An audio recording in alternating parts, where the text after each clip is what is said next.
Chapter 391. Even if you cover it up, you can't hide it. 1. October 1st, 1799. The depths of the Black Sea. A man ran with his body covered in black blood, monster guts, and flesh. He was the guardian knight Khan. In his arms, he carried a letter he had received from the executor knight who had made it to the beginning of the Black Sea. For more than 10 years, he had been delivering letters to Siren about Jean. However, Khan's face was more serious than ever. He couldn't examine the content of the letter, but he had learned from the executor knight what had happened at the main house. I have to go as soon as possible, before Patriarch Nim enters the territory of the 5 kings of the Black Sea. Territory of the 5 kings of the Black Sea. Siren and his knights were now planning to enter the land ruled directly by the kings of the Black Sea beyond its depths. Before that, Khan had met the executor knight while doing one last inspection at the beginning of the Black Sea and its surroundings. The cursed land had always been like this, but from the territory of the 5 kings of the Black Sea, it would be a completely unknown world. Perhaps after entering, they would be completely cut off from the outside world for a while. Today, there were unusually many monsters clinging to him.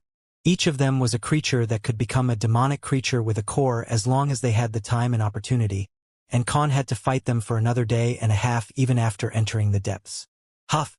When Siren's expedition team began to become visible, it was when he could no longer hold on. Fortunately, they had not yet entered the territory of the 5 kings of the Black Sea.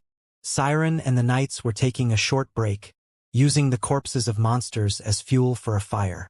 The foul smell of burning monster meat stung their noses. Patriarch Nim. Khan bowed his head and took a breath. The unpleasant smell of burning monster corpses pierced his nostrils. "What's the matter, Khan?" Siren, as always, remained seated in the air. The emaciated faces of the knights contrasted with his clean face. "I received an urgent letter from the main house. It's about the 12th flag bearer." Siren slowly opened his eyes, full of curiosity. "Give it to me." With a courteous gesture, Khan handed him the letter. For the knights, except for Khan, seeing Siren break the seal with intense curiosity was a very unusual sight. Khan felt a strange sense of pride in that fact. It's been a long time since Patriarch Nim showed so much interest, especially after the first flag bearer. I've heard the older Black Knights talk about it a few times, but it seems that the Patriarch has great expectations for the 12th flag bearer. While the Black Knights marveled at the situation, there was a monster that discreetly wondered if it was okay to intervene. Ha ha ha. "Oh, it looks like there's good news." It was the legendary monster Ozdok. Of course, Siren didn't respond to Ozdok's flattering comment. Instead, the cold gazes of the Black Knights were directed at Ozdok. That meant he should shut up and sit quietly in a corner. Unfortunately, Ozdok didn't know how to read the room, and even interpreted Siren's lack of response as a positive sign, and continued to cheerfully raise his voice. He did it out of exhaustion. Without a word, the relentless days of killing and fighting had worn down even Ozdok, a demonic creature who had lived for 2,000 years. Ozdok desperately wished to say something, be it a light joke or casual chatter. Anything. "Well, if it isn't the 12th flag bearer, isn't that your youngest son, the one who fought with me back then? He took one of my inner cores. Oh, of course, I don't mean it was a waste. He'll surely put it to good use. Your son was an impressive guy. Handsome too. Hick. Please don't hit me. I apologize." Just as the Black Knights were about to intervene and forcibly silence Ozdok, Siren raised his hands slightly to stop them. "Leave him be." "Yes." As the Black Knights withdrew their raised fists and awkwardly bowed, Ozdok nervously scratched the back of his neck. "I apologize. I just thought you might have received good news. I'll go get some tea right away." True to Ozdok's words, a faint smile had already appeared on Siren's lips. He began to read the letter. "Patriarch, the 12th flag bearer has caused an incident. Zed." He knew it from the first line.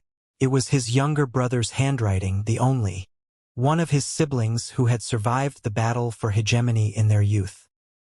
He leaked information about the tomb of the first patriarch through the 7th flag bearer. The patriarch probably knew it even before, but that alone caused chaos in the family.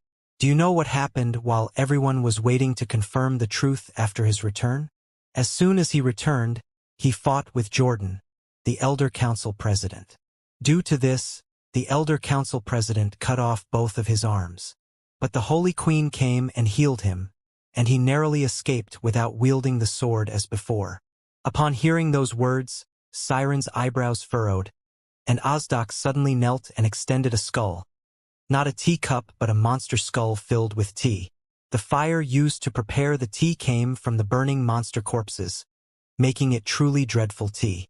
However, the fact that this tea was one of the greatest luxuries one could enjoy in this place was something no one would believe.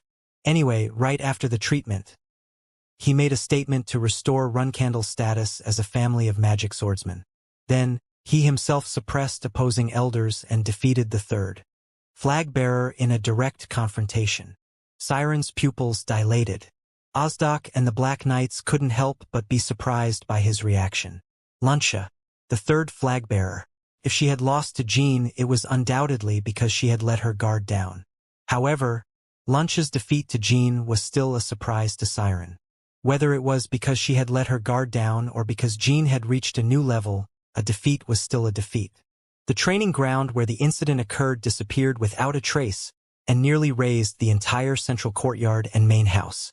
After wielding a fire-type magical sword, he unleashed insane lightning. It's hard to explain. You had to see it firsthand.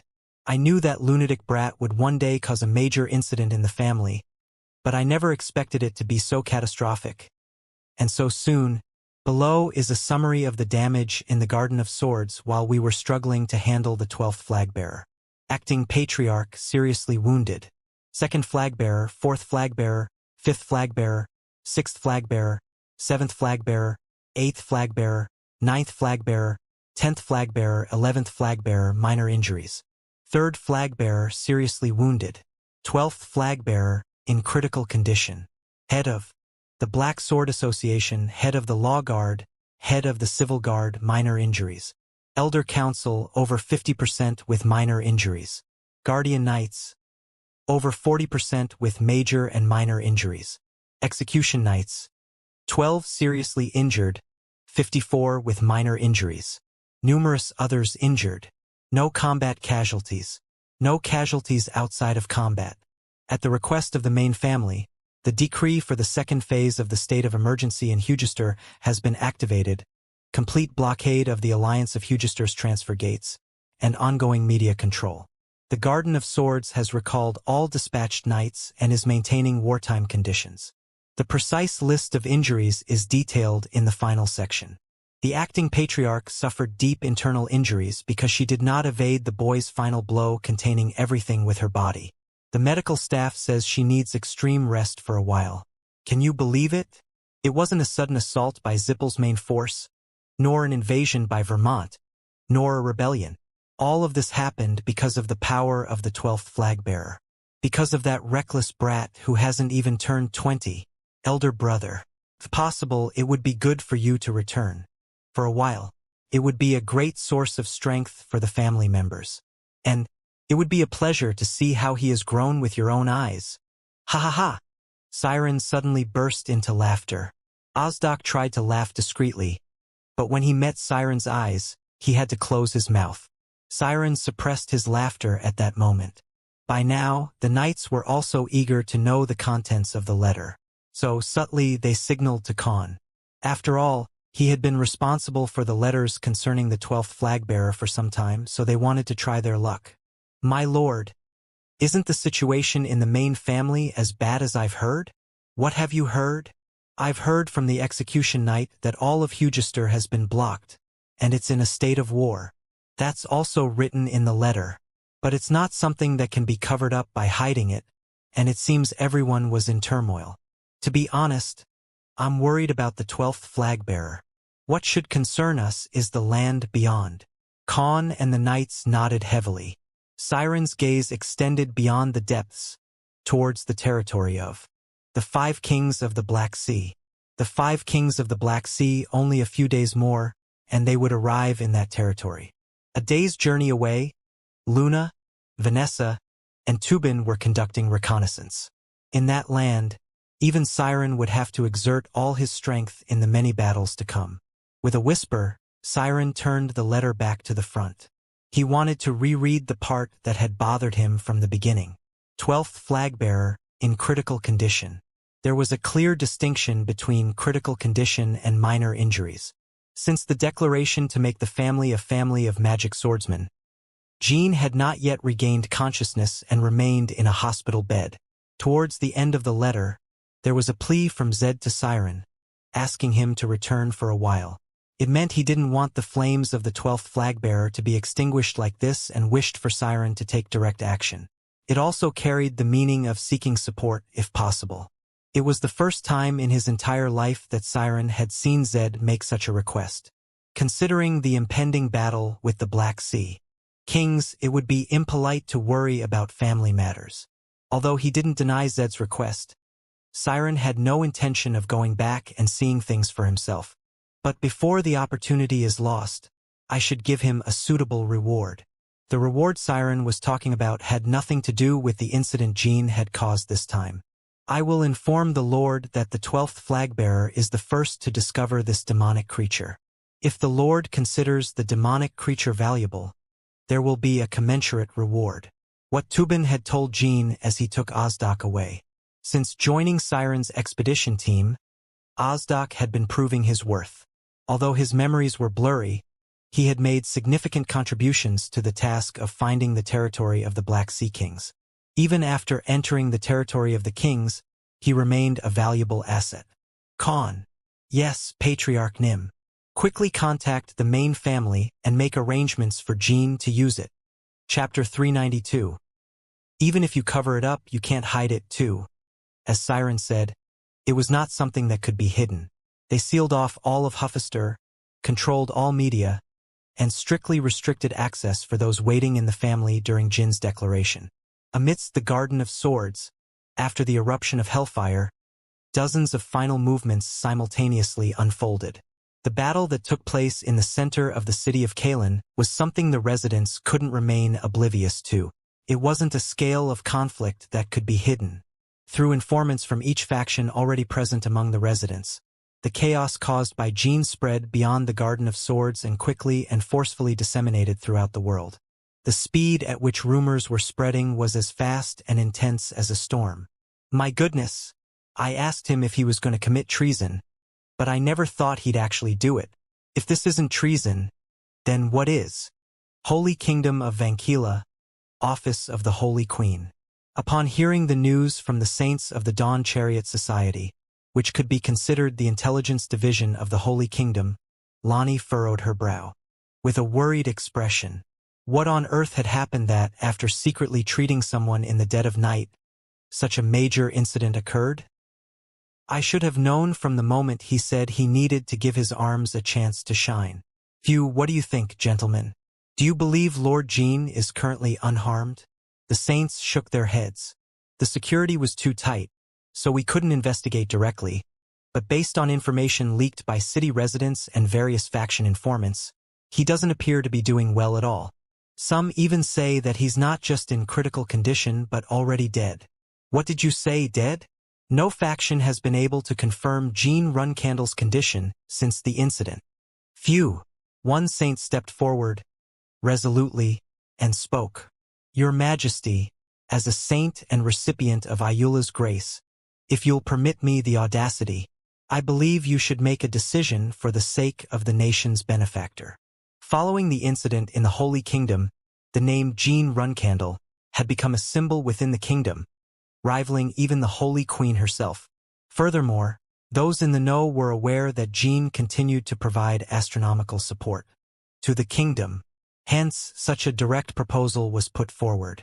Lonnie reflected for a moment with a serious expression before responding. Very well. I've heard that Huffister has declared a second phase of emergency alert, but if I formally request a visit, they'll have no choice but to agree. I will go personally to assess Lord Jin's condition and take measures for his treatment. However, Lonnie looked at the Saints with determination and continued. As far as I know, he always has a plan. He hasn't done this recklessly. If I were to intervene thoughtlessly, I might inadvertently provide an excuse to his enemies. Moreover, neither Lord Jean nor his dragon guardian have directly requested my help yet. For now, I will wait for further news. Lonnie's decision was met with nods from the saints. If there were indeed significant issues regarding Jin's life or death, the Holy Kingdom was ready to use all available means to assist Jean. Grandfather. At the same time, discussions about Jean were taking place in the Emperor Sword Castle of Vermont. In the moment, Dante urgently looked for Ron with a worried expression. Ron was also hearing the same news from the Knights of Hyran, and just like Lonnie, Ron furrowed his brow. It wasn't Jin's situation that worried him. Ron wasn't distressed by that. It was because he didn't know how to comfort his grandson, who was shouting that he would run straight to the Garden of Swords. Has my grandson arrived? Grandfather, if I may speak. Today might be the last day my grandfather sees me. The words last day struck Ron Heron's head like a hammer from the beginning. Why is my grandson suddenly like this? Did he eat something bad? Haha. I intend to head to the Garden of Swords immediately. Well, Dante, even if you try to stop me, I will definitely go, regardless of how annoyed you and the clan might be. However, shamelessly, I would like to make a request before I go. Well, haha. Go ahead. First talk. Please help me save my friend. Furthermore, if my friend has already passed away by the time I arrive, please respect any decision I make at that time.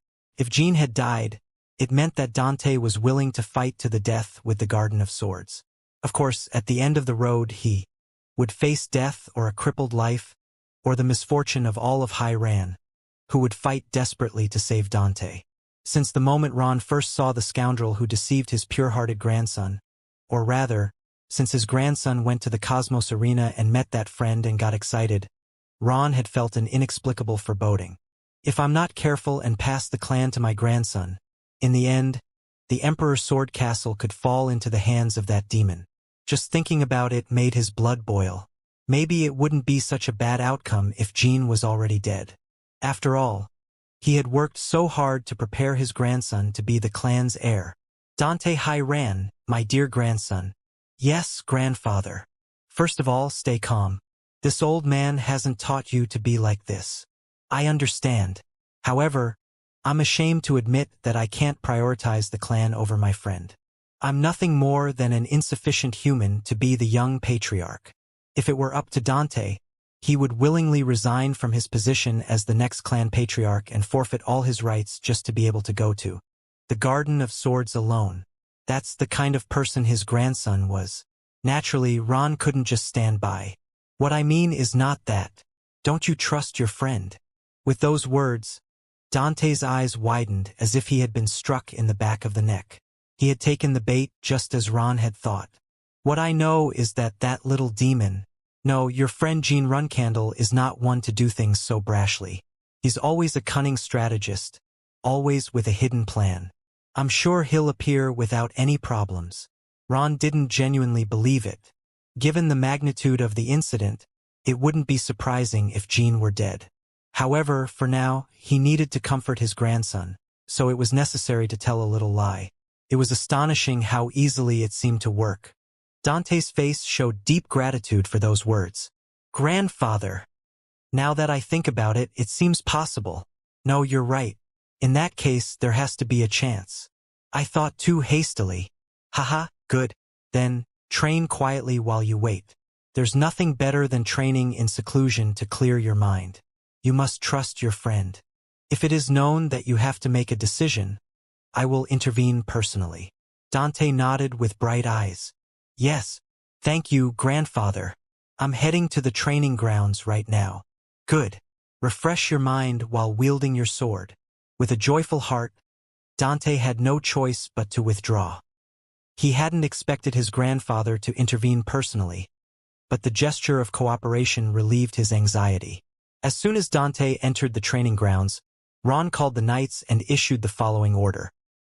As soon as it is confirmed that Jean Runcandle has been crippled or has died, take measures to continue the young patriarch's closed-door training for another 10 years. Seal it hermetically so that he cannot leave under any circumstances, so that sorrow, despair, and anger can be sublimated into his sword. As you command. This was the best course of action Ron could take for the sake of his beloved grandson if things went wrong with Jean. Not seeing his grandson for 10 years would be more agonizing than any torture. But he couldn't let his grandson die because of Jean, nor could he go to war with Runcandle. My son-in-law, what should I do? Hidden Palace. Talaris lay on an ice bed she had made herself, stretched on her side. The small beastmen of the Golden Pung tirelessly manicured her nails, and members of the Watertails tribe gently massaged her scalp with slow, deliberate motions. Daughter, your husband might be dead. Jean, dead? No. Oh, Darkflame, can you change your words a bit? It sounds very unfortunate. Pung gave Darkflame a sharp look. No, Jean, dead. Oh, enough already. I expected too much. If that's the case, why don't you go and kill him yourself? Quiet and keep doing what you're doing. My lovers will be here soon. If they don't like my nails, I'll kick all of you out. Even if some wild beasts eat you, I'll pretend not to know. Crunch. While the small beastmen were busy, Talaris gazed at her daughter with a mischievous look. Well, if you're worried, why don't you go see him once? Based on Mother's reaction, I don't think it's necessary. If I go now, I'll only get mistreated. Oh, so you're saying you're worried? Cirrus stood up, lightly pounding the ice table with her fist. Mother, do you think I'm a fool? Oh, you startled me. Why are you so angry all of a sudden? An item from the underwater storage has disappeared. Do you think I wouldn't know that it was taken by Runcandle's first-class butler? Cirrus's reason for anger was simple. When did you search the underwater storage? Mother, you stopped managing the underwater storage a long time ago. It's been 10 years. During my time at the Hidden Palace, I've checked it without fail every day. A single item, a blood drop of Numerous, had been stored in the Hidden Palace's storage for a long time. She knew that the blood drop that Butler Hines took had been in possession of the Hidden Palace for a long time. But the fact that Runcandle was claiming it as his property and taking it abruptly didn't sit well with her. Really? Did I ever tell you it was ours? Whose is the underwater storage? It's the Hidden Palace's. What I'm saying is that Runcandle shouldn't use our things without permission. Well, I did promise that to Siren a long time ago, but were you upset because they were taken while you were managing the storage? Anyway, I'm upset because Runcandle treats us like a storage. In that case, should you receive something in return for Jean? Don't get into unnecessary conflicts with your mother. That's already my plan. As Cirrus turned and left the hall, Talaris shook her head. My dear daughter, but she can be a bit irritating at times. In any case, that item originally belonged to Runcandle, and they're using it to save my son-in-law. What's there to be angry about? Well, that. Suddenly, when Darkflame spoke, all eyes turned to him. Maybe she, doesn't know how to express her friendship. Indeed, so she wanted to give it with her own hands? That makes sense. At that moment, Pung had no choice but to widen her eyes and exclaim, That, now you can talk in the right order. Why didn't you do it earlier? I did, I tried. Arg, how annoying. Now even these bugs are arguing in front of me. Do you really want me to kick you out? Once you're done with the hand and foot nail manicure, prepare a special perfume. While the small beastmen of the Golden Snow tribe were busy preparing the perfume, Talaris contemplated what decision Keliark Zippel would make. Regarding Jin's declaration, Siren will soon enter the territory of the 5 kings of the Black Sea. I hope Keliark doesn't find out. If he knew, it was entirely possible that Keliark Zippel would declare total war on Runcandle. Chapter 393. Even if you cover it up, you can't hide it. 3. When Jean opened his eyes, the first things he saw were 2 people. Gilly, crying with red eyes, and Murakan, who was holding her by the shoulders. Jean was sure that these 2 would always be by his side. He felt a warmth enveloping his entire body. Brat! Young master! Gilly and Murakan lowered their bodies to check Jin's condition. Gilly, Murakan. Young master, are you really okay now? Do you feel any pain in your body? I'm perfectly fine. Did any knights die by my hands? Jin was concerned about this from the moment he collapsed. He didn't want to kill innocent knights in his family's struggle. Of course, most of them were knights from the enemy. But they were clearly weaker than him and had been loyal to the family. In the future, if he had to deal with such knights, he wanted to do it through an honorable battle or a reasonable purge, not this kind of attack. Just like when he dealt with Joshua's knights who followed him in Samel. They're all fine, young master. That's a relief. And I will give in. Order to family members below the flag-bearers. Do your best to protect the guardian knights so not a single knight dies by my sword. It was also significant that the words he said when he unleashed the sword of the reign of the King of Legends were upheld. Indeed, the members below the rank of flag-bearer didn't immediately act on Jin's orders. But that's how it seemed in the end. Is it right to worry about the knights the moment you open your eyes, brat? While you were unconscious, Tarda de Friesa and I know. I'm sorry for worrying you. As Jin gently embraced the two, Gilly let out a relieved sigh. Murakan, on the other hand, quickly excused herself, finding it distasteful. No, it was me who caused great concern to the young master the moment he returned. What kind of concern did you cause, Gilly? It's the family that treated you harshly. Jin naturally shifted his gaze to Murakan. Murakan, did Teletnim really treat Gilly humanely? Well, that guy seems to know a couple of things. It seemed like he had made it easier for her there compared to when you were tiptoeing around. Of course, that's what Teletnim would do. However, I couldn't help but think that after the incident, people like Jordan or other elderly council members might have meddled with Gilly for no reason. If that had happened, would I have just stood by and done nothing? Of course not. Furthermore, is there anyone foolish enough to step forward and meddle with your people in the current situation? Ha ha ha, it's a complete mess. Your mother and the third flag-bearer are still in intensive care, and the elder council members are all busy trying to lay low. The Garden of Swords was still in shock. Jin's display of battle prowess had far exceeded everyone's expectations. Of course, those who had seen him wield the sword of the reign of the King of Legends knew that Jin had risked his life for such a dangerous sword. But he was only 19. At that age, even if he risked his life, could there be another person capable of overthrowing all of Runkandel? All who experienced it could confidently assert that Jin was the only one, and it's unclear if even Luna, at the age of 19, could have done something like Jin. Furthermore, in the end, he had injured Rosa. Rosa and Luncia were still receiving intensive medical treatment. Even those who disliked Jin for this incident had to admit the fact that he had greater potential than Luna. It was quite impressive. You damn brat. How many days have you been lying there just for a bit of a show? Just a bit? I was quite impressive. You know?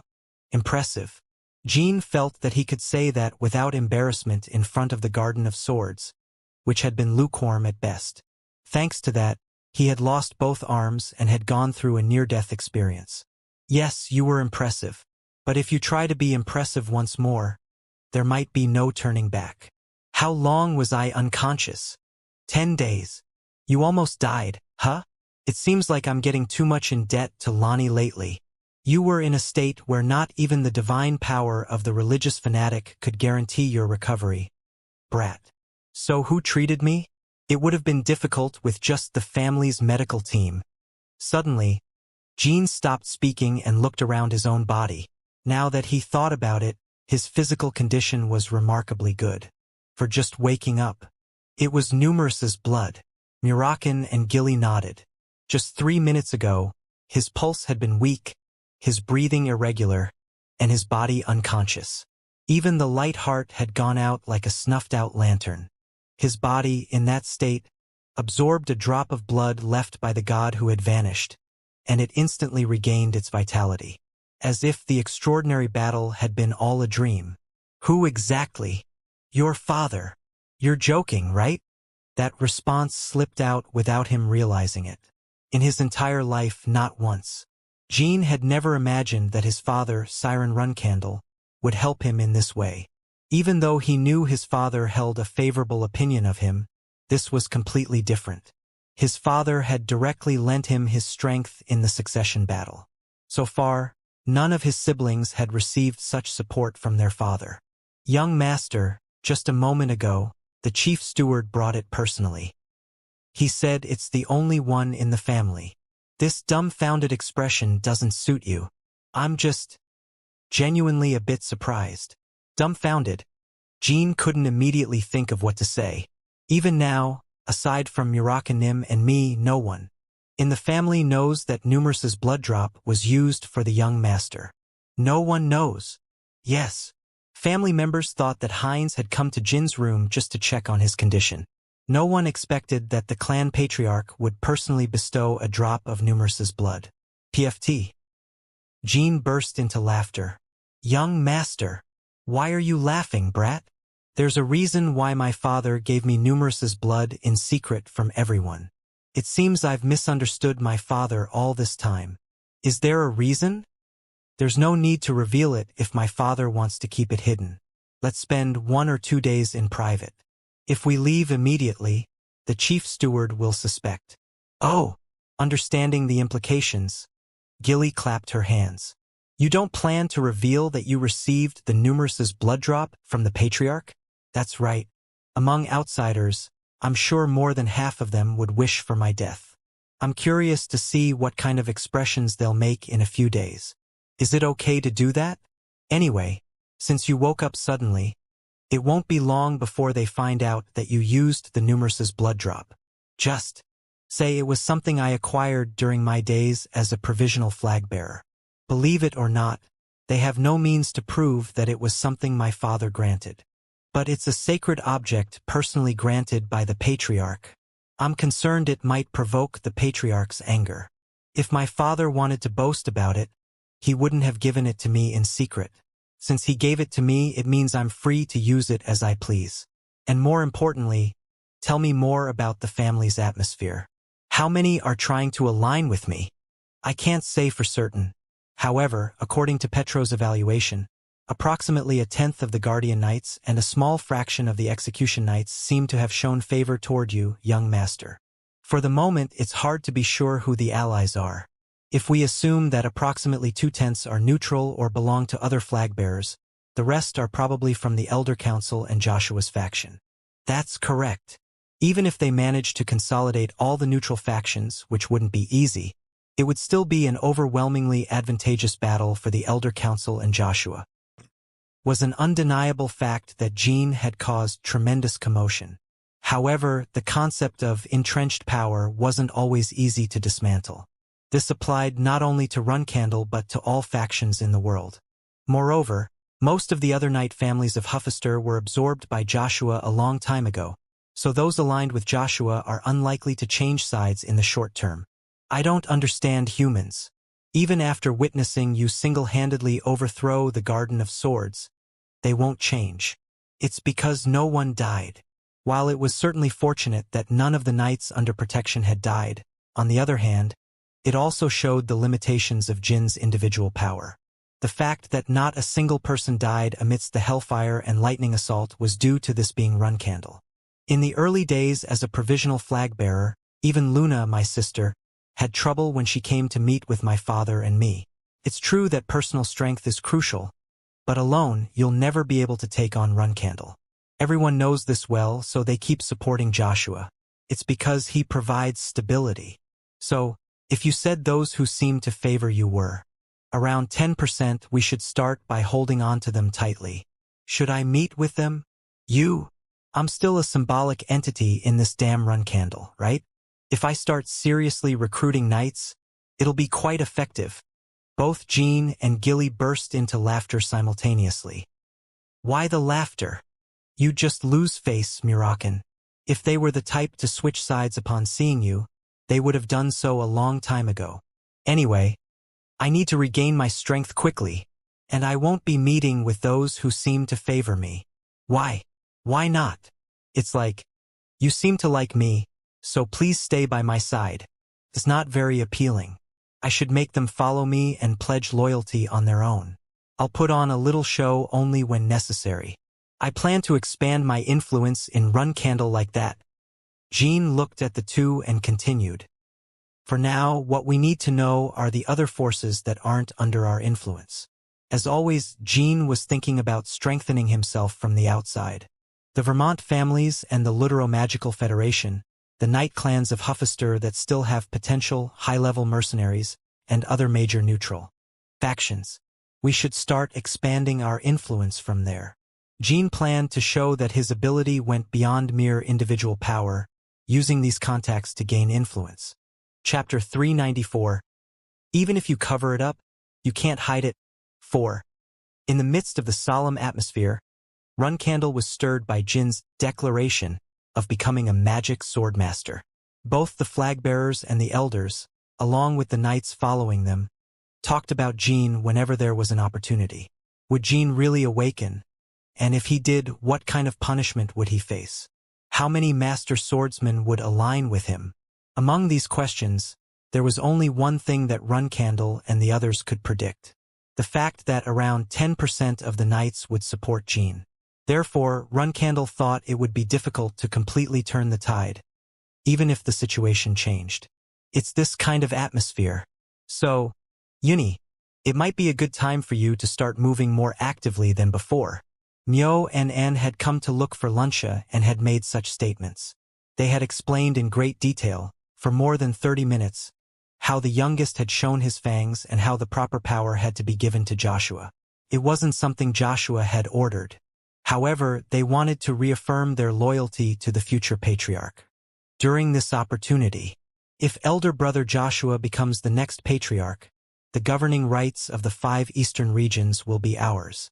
Even if we don't bother looking for that human named Hister, since they had decided to become Joshua's people a long time ago, they had never dreamed of becoming patriarchs even once. They only wished to control the 5 eastern regions and other territories through Joshua and survive. They hoped that if Joshua became the patriarch, he would most likely purge most of the other siblings. Luncia, sister? Luncia only stared at the pure white ceiling. Due to the stiff nature of her body, it would take some more time to fully recover, but the major treatment had already been completed a few days ago. Are you listening to us? Throughout the entire conversation, Luncia hadn't answered even once. Is it my fault? For the past 12 days, she hadn't spoken to anyone who came to see her. She just remained silent, like someone with aphasia, lost in her thoughts. Uni, it's understandable that you're shaken by the severe injuries you received, but staying like this will only make you a laughingstock. Myo and avoided using the word defeat, instead referring to her as a laughingstock. In reality, they didn't believe Luncia had been defeated by Jean. Luncia's defeat was nothing more than an accident, and they were confident that if she faced him in an official duel again, the result would be different. It wasn't just Myo and Anne. Everyone in Runcandle had similar thoughts. But Luncia herself didn't think the same way. For 12 days, she had done nothing but reflect on her battle with Jean, every minute without rest. Even if she were to fight again, even if she stayed vigilant and gave it her all from the start, she still wasn't sure if she could change the outcome. It's true there were things she hadn't shown, and it's likely Jean had many hidden cards as well. In Luncia's empty eyes, a strange fervor grew. Something Myo and still couldn't understand. The depth of her determination. Myo and exchanged glances and nodded. Well, think about what we've said. Besides, you already believed that elder brother Joshua would become the patriarch. At a time like this, if the sister helps, it will be a great force. We'll be waiting, so contact us when you feel better. After Myo and left, an older woman entered the room. Luncia's maid, Leesham, Mississippi. Luncia turned her head slightly to look at Leesham. It seems the younger master has just awakened. Suddenly, Luncia sprang to her feet, and Leesham smiled. It was the first time she had seen Luncia react this way in almost 20 years. How is he? Can he wield his sword again? Luncia still didn't know that Jean had consumed Numerus's blood. That's why she asked this question first. I heard he's surprisingly well. Enough to recreate that battle right away. My sword and my flag coat. I thought you would be looking for them. Lisham handed Luncia her beloved sword, Charles, and the flag coat she had prepared in advance. As she watched Luncia hastily put on the clothing, Lisham reminisced about Luncia's childhood. Young Luncia used to say she wanted to become the strongest in the family. When I look back, after the first flag bearer gave up everything, Miss lived like someone who had lost the meaning of life. Lisham's eyes filled with tears. She too had dreamed once, like all the other maids, of seeing her young mistress at the top of the family ruling the world. But Luncia had lost her purpose too early. Climbing to the top and challenging the giant star Luna, showing that she could shine even brighter than her, was the only thing that had driven Luncia. After the disappearance of that giant star, a sense of boredom had settled in her. Her life was full of silence and meaningless inner peace. And Lisham had a premonition. When the 12th flag-bearer's sword pierced Luncia's chest, when her mistress fell in front of that pale blade, she felt that a new star had been born in her mistress's heart. Where is the younger brother? Is he going to see mother? No, I heard he's heading to the mausoleum. Lisham spoke as Luncia was about to leave the room. Mississippi. Yes. I wish you good luck, as I always have, and forever. As Luncia turned around, she watched Lisham for a moment, and then she started to walk with renewed vigor like a general on campaign. There was no longer a sense of heavy boredom in her eyes. The desire that Myo and hadn't discovered was gradually shining more brightly. The flag-bearers, the elders, and the knights following them had already headed to the mausoleum to confirm Jin's awakening. So many people going to the mausoleum at once was a novelty for the past several years. But among the crowd at the mausoleum, Luncia saw nothing but Jin. Seeing her younger brother standing amidst the people around him, she couldn't help but smile. You look like you weren't in a coma until yesterday. So lively. How in the world did you wake up? You should have visited the acting patriarch first. Why did you come to the mausoleum first, 12th flag-bearer? Jin remained silent amidst the voices of the elders. Instead, his gaze wandered around until it settled on Joshua. Second flag-bearer, I heard you struggled with the aftermath and that you had already summoned the knights, which is very commendable. After Jin's declaration, Joshua had quickly stabilized the Garden of Swords using the knights he had pre-summoned when Jin's arms were cut off. He presented himself as the next patriarch. If Joshua had let the situation unfold without forethought and had kept the knights as they were, there would have been several more days of confusion. At worst, there could have been an invasion by external forces taking advantage of the situation. With most of the fighters, including Rosa and Luncia, having suffered varying degrees of injury, it was the most opportune time for outsiders to attack Runcandle. No one dared to reprimand Jin, even though the 12th flag-bearer spoke as if he were evaluating the second flag-bearer. Even Joshua, the person in question, showed no signs of discomfort. Flag-bearers exist not to disrupt the family but to organize and lead it. I simply did what was expected of me. He spoke in an easily understandable language, sounding humble but carrying a message that anyone could grasp. Even though I did what was expected of me, you put the family in danger. In a way, I merely cleared a path through stagnant waters. Isn't that why the acting patriarch didn't punish me? Because she knows it. The reason Mother doesn't punish you is that she believes you have value. It's also related to why you went to the mausoleum as soon as you woke up. Timar's legacy and ancient Runcandle. Everyone had closely observed that power. Jin's power as just the 12th flag-bearer, overthrowing the Garden of Swords in an instant. Eyes filled with greed were fixed on Jin. They hoped that if Jin could consecrate the Knights of Ancient Runcandle in the mausoleum, that power wouldn't be limited to just the 12th flag-bearer. So what the elders wanted to hear from Jin now was just one thing. Is there any way for you to make us magic swordsmen immediately? Jin was sure. If he said, I will immediately share that secret with those who follow me. At that moment, a considerable number of elders would be favorably disposed toward Jin. You must have a plan on how to bring the first patriarch and the ancestors to this mausoleum. It seems there are only idiots everywhere. Suddenly, Jean frowned as if feeling uncomfortable. If you want to know, step outside. Challenge me, fight, and take advantage of it. I tell you to follow what I taught you that day. Otherwise, you will disappear from history without leaving a single trace until the day of your death. Don't think only you can use that power, 12th flag-bearer. Don't think the second flag-bearer is at the same level as me, committing all sorts of wickedness with the help of the prophet. The prophet. Jean mentioned her directly, and Joshua didn't seem surprised. Some elders already knew of the prophet's existence. From their reactions, Jean could expect that Joshua would also soon reveal the prophet to the family. I need to let them know that the legacy of ancient Runcandle has the power to counter Zippel. Kinslow and Vermont will soon start seriously arming golems. Joshua probably knows this.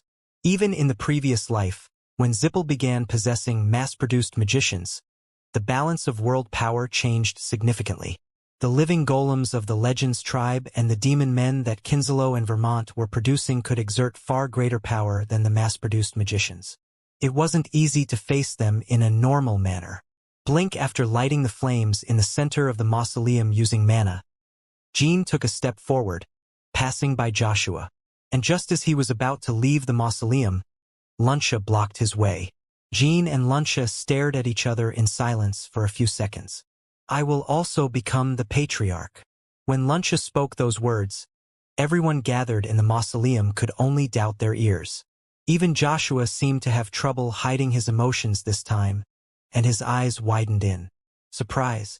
Smiling, Jean replied, I thought there were only idiots, but it seems there's a real one. Let's do our best, big sister. Chapter 395. Even if you cover it up, you can't hide it. 5. It was impossible to keep the Garden of Swords in a state of war and block all of Huffaster's territory. This was because the war had not truly erupted. As much authority as the Runcandle clan had as the ruling clan of Huffaster, they couldn't continue suppressing the convenience of all the residents without special justification. Furthermore, the cause of the incident had already spread among the residents and Kalen spies. The rumor was that Jean Runcandle had caused the accident, and the rumors spread like a buoy resurfacing on the surface. No matter how much it was pushed down, words about Jean circulated among the residents of Huffaster, starting with the news that the 12th flag-bearer had fallen critically ill, and rumors that a rebellion had occurred in the Garden of Swords, which could be interpreted differently depending on one's perspective. Dangerous rumors even suggested that the 12th flag-bearer had defeated all the flag-bearers and even suppressed the acting matriarch. Amidst the overwhelming flood of rumors, Runcandle had to make a decision. In the end, before Jean could awaken and before a week had passed, Runcandle lifted all the blockades and restored Huffaster to its original state. Unless they were going to eliminate Jean, it was better for the reduced truth to be spread, not the rumors. Jean Runcandle, the 12th flag-bearer of Runcandle, the continent's greatest swordmaster, had destroyed the Garden of Swords. The swordsman family originally belonged to the magical swordsman. The thrilling and tumultuous declaration to restore Runcandle's status as a magical swordsman family resonated throughout Huffaster. The true identity of the Lightning Jean Runcandle had used in his early days as a provisional flag-bearer was the power of the ancient Beastmen tribe that had disappeared thousands of years ago. Would Runcandle consider Jean Runcandle a traitor or a flag-bearer of evolution? I will become the patriarch. A single phrase that echoed in the Garden of Swords. It was also reported that the third flag-bearer, Luncia Runcandle, had made the same declaration. The possibility of a three-way battle in the Runcandle succession was high. The declarations spread like wildfire. The fourth flag-bearer, Dyfus Runcandle, and the seventh flag-bearer, Mary Runcandle, reaffirmed their determination not to give up the throne. Would it become a five-way battle? What about the position of the second flag-bearer, Joshua Runcandle? Where is Jean Runcandle, whom the people of Huffaster wanted to see? From the moment the blockade was lifted, articles spread like wildfire. As always, led by Dino Zaglin, the journalist sympathetic to Jean had no rest for a while. The appearance of a hero is always exhilarating. The public had been enthusiastic about Jean Runcandle since the Holy Kingdom incident, and his name had long been synonymous with a hero. Initially, Runcandle wouldn't have let such media articles go unnoticed. However, at this point, suppressing the media was quite burdensome. There was no benefit in killing those who were friends of Jean. On the contrary, it could be detrimental. Moreover, similar articles were already appearing outside of Huffaster, making Jin's presence impossible to conceal. Of course, alongside the endless words of praise, journalists on the opposing side to Jean also lived turbulent days. Was Runcandle truly a magical swordsman family? Baseless rumors, Runcandle was a family that had become a conqueror of the continent with just a sword. Could the 12th flagbearer dare to tarnish that glorious history? Denying the legitimacy of the family was equivalent to rebellion, and it was a moment when Runcandle's strict judgment was needed. The limitations of a magical swordsman had already been extensively tested in human history, so there was no need to be fooled by the extravagant stories of the 12th flagbearer. Considering this simply as a form of rebellion was an excessively radical move. Those who referred to it as merely radical should have their heads chopped off with an axe and displayed at the entrance of the Garden of Swords. While the lower-ranking flagbearer made patriarchal declarations, the second flagbearer stood firm. The second flagbearer encouraged the lower-ranking flagbearers, saying, "Healthy competition is always necessary," and displayed a dignity worthy of the next patriarch. Where is that madman now? Strip Jean Runcandle of his flagbearer status. Amidst the praising and malicious articles stirring the world, there was one thing that interested both sides equally. Where is Jean Runcandle right now? After visiting the Garden of Swords, the only news was that Jean had left the Garden of Swords, and his whereabouts remained unknown. Ha ha ha. Zippel, the first magic tower, the Tower of Stories. As usual, Keliark Zippel sat in front of the crystal orb on the top floor, passing the time. Next to him, several newspapers from different countries were piled haphazardly. Contrary to what was known to the public, there was a childlike expression on his face. He underlined the newspapers as he read them, unmistakably a noble with silver hair. What's so funny again?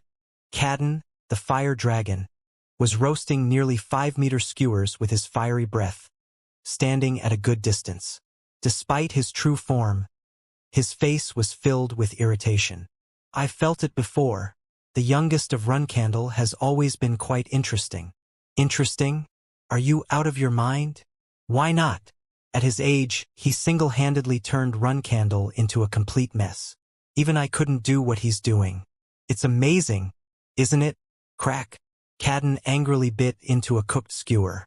"How much damage have we suffered because of that damn brat? Your brother died, and the demon god orb was destroyed, not to mention our alliance with Kinselo. The Holy Kingdom incident, I dare not even mention it. And recently we lost a Black Knight spy, Keliark, including the fact that we lost some of the specters. Yes, that too. Is that all? A magical swordsman. That brat is breaking the oath." Cadden's anger stemmed from that. 1,000 years ago he and the Zippel of that time had painstakingly wrested Runcandle's magic away. Cadden could understand that Jean, as an individual, was overturning the world as a magical swordsman. The problem was that Jean had declared his intention to turn all of Runcandle back into a magical swordsman family. It was unbearable. Remembering how powerful Runcandle had been in those days made his teeth grind and sent shivers down his spine. "Calm down, Cadden. You haven't lived it 1,000 years ago, so you wouldn't know. If it weren't for those bastards, the world would have been entirely ours since then. It's because of those dreadful magical swordsmen that I had to wait for 1,000 more years. 1,000 years isn't that long for a dragon, right? 1,000 years is a lot for a dragon too. Damn it. Can't you see that I'm reacting so sensitively to this? I understand. It's about how important this matter is. We have to meet with the acting patriarch of Runcandle again and press them to remember the oath." In response to that, Keliark smirked. "No, it's not necessary. Give a more convincing explanation." "Of course. Think about it, Cadden.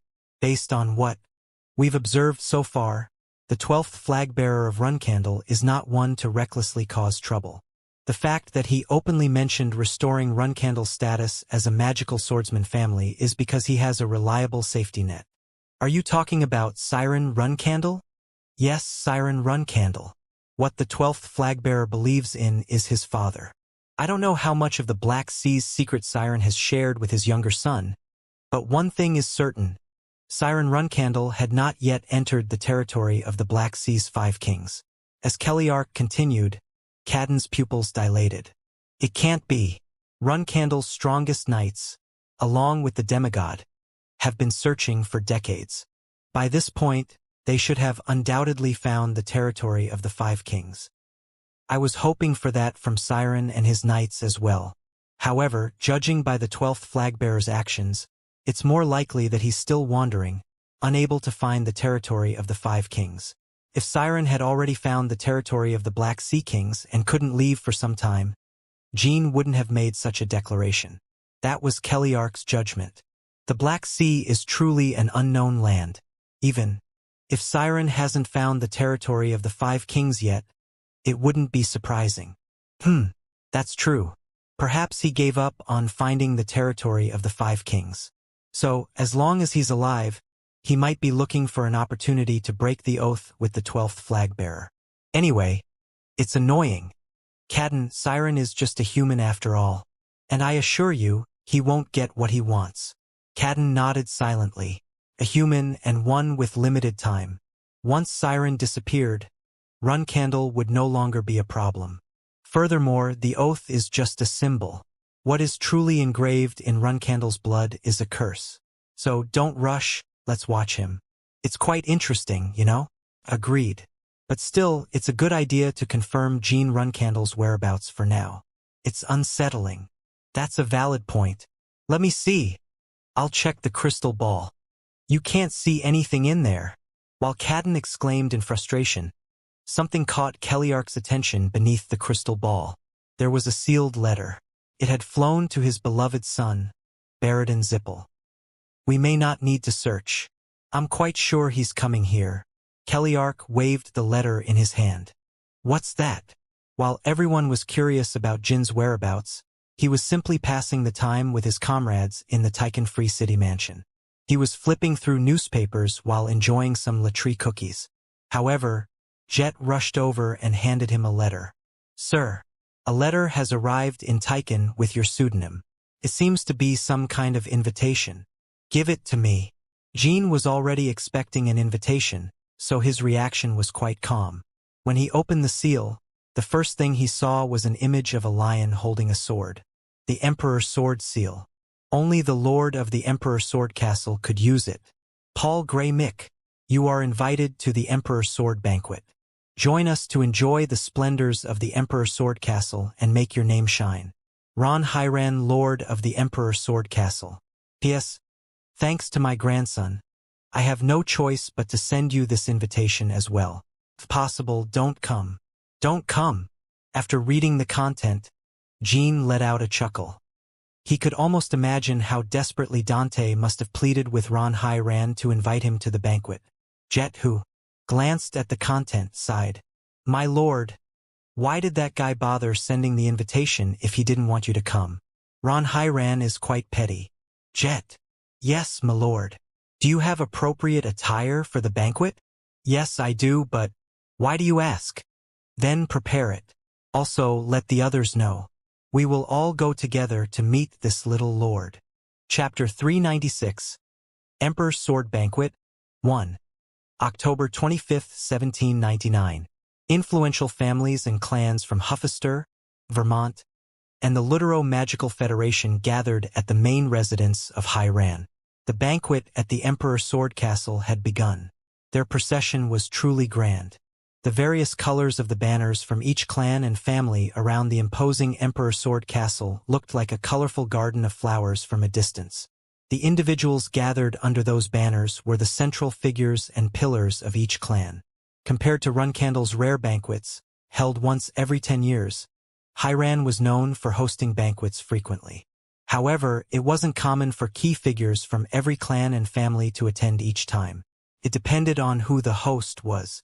Depending on the host, Individuals worthy of that status attended the banquet. In that regard, this Emperor Sword Castle banquet was worthy of being compared to the Runcandle banquet held when Jean was 15. The fact that Ron himself was the host made the difference. Ron had personally organized a banquet for the first time in an astounding 22 years.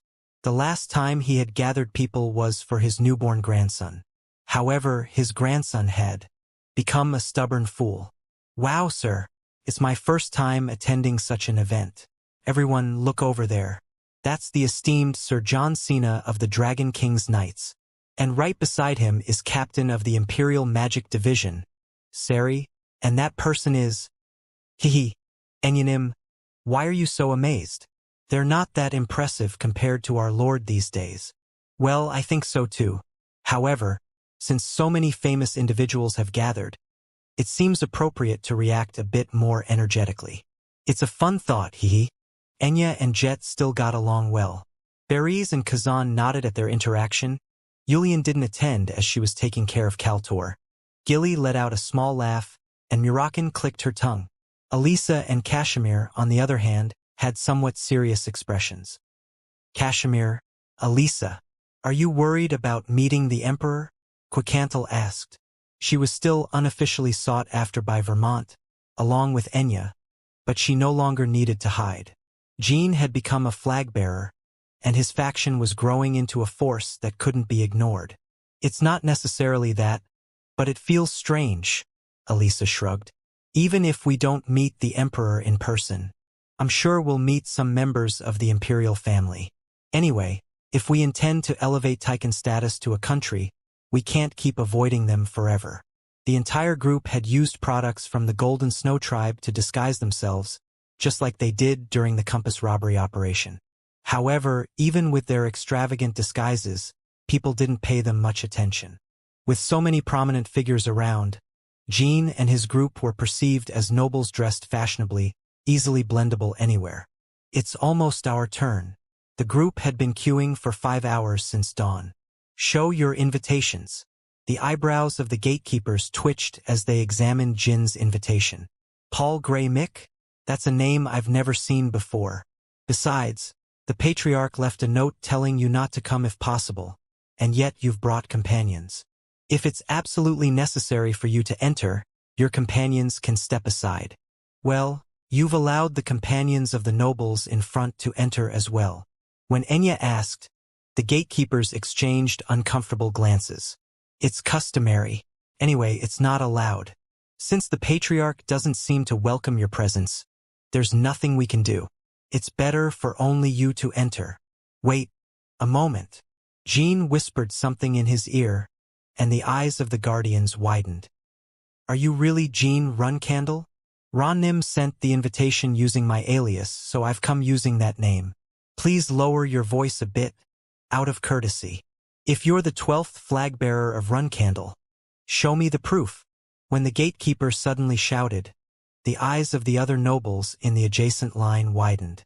"Is it really Jean Runcandle? What did you say? Jean Runcandle is here? Where? That person." Suddenly, all eyes turned to Jean and his group. Some nobles even exclaimed they had seen that handsome blonde, even in the feudal state of the Empire. Bellard, confirming that it was indeed Jean Runcandle. Following the recent Sword Garden incident, commonly known as the Youngest's Declaration, Jin's whereabouts had become a major concern for the public. It was only natural for gossip-prone nobles to stir up a commotion about it. And as the commotion began, someone took the opportunity to intervene. "Oh, welcome, Jean." It was Dante Hyran, standing on the castle wall, looking at the guests. Beside him, Ron Hyran stood with an uncomfortable expression. And one more person. As soon as they heard the name Jean Runcandle, a figure from the VIP entrance area turned to look. "Jean? Jean is here? Where?"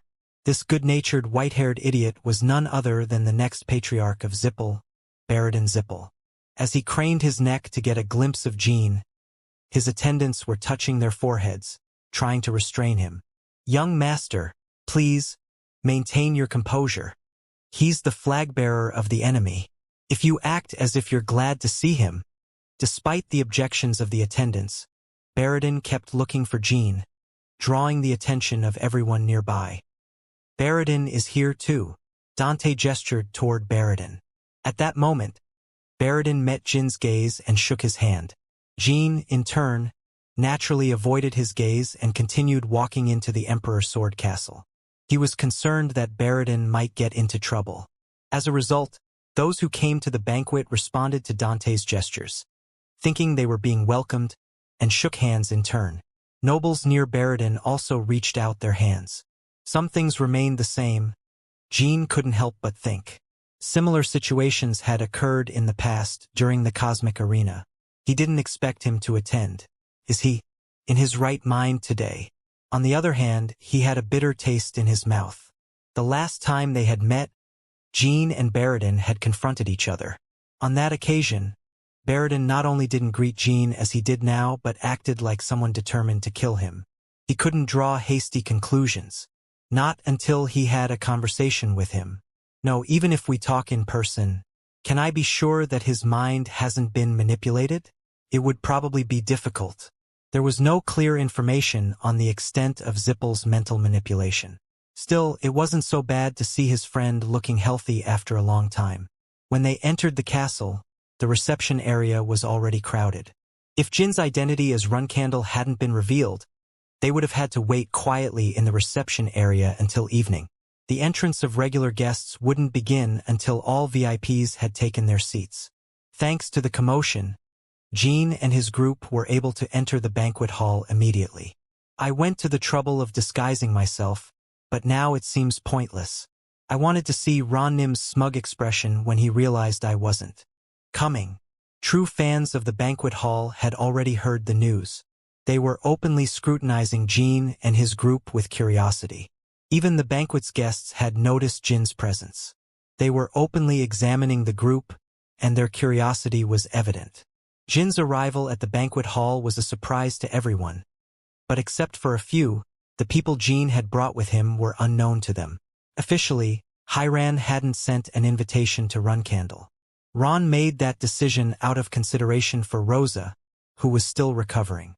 Ron also had his own reasons for not being particularly thrilled with Runcandle. As they were led to their table, a person with an interesting gait approached them. "Pleased to meet you, Jean Runcandle Nim." She was an incredibly fair-skinned woman, of almost supernatural beauty and a slender figure. It was the first time Jean and his group had seen her, and she carried an incongruously large weapon on her back, an axe sword. An axe sword? Was there anyone else, besides the older sister Luna, who used such a sword as a weapon?